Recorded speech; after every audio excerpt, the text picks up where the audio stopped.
planeta Tierra está contaminado y necesitamos reciclar. Yo quiero recoger la basura que tiene de los lagos, de los ríos o lo que sea. Que no tiren basura. Aquí Samuel estuve poniendo basura y lo meto en cada color contenedor. Después me voy a casa.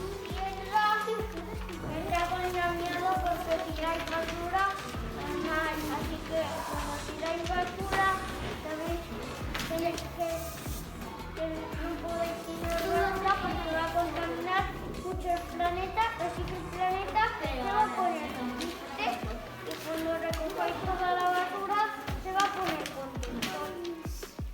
Aún pienso que tenemos que cuidar o planeta.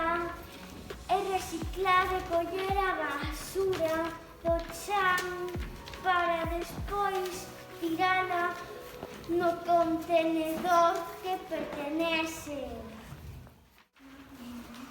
Debemos cuidar el planeta Tierra porque si gastamos mucha agua ya no quedará agua.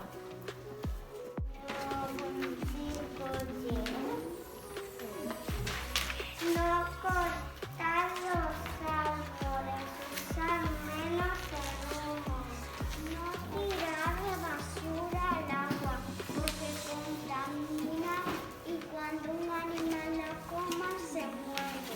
A los árboles porque no sirven para respirar. No tirar basura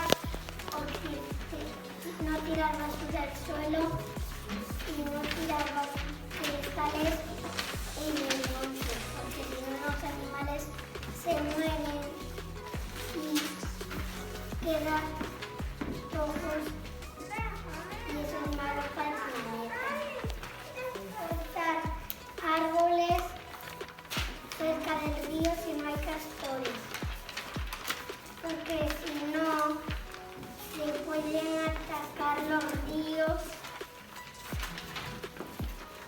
Si cortan muchos árboles uno tras otro en el río, se atasca el río y así no hay mucha agua y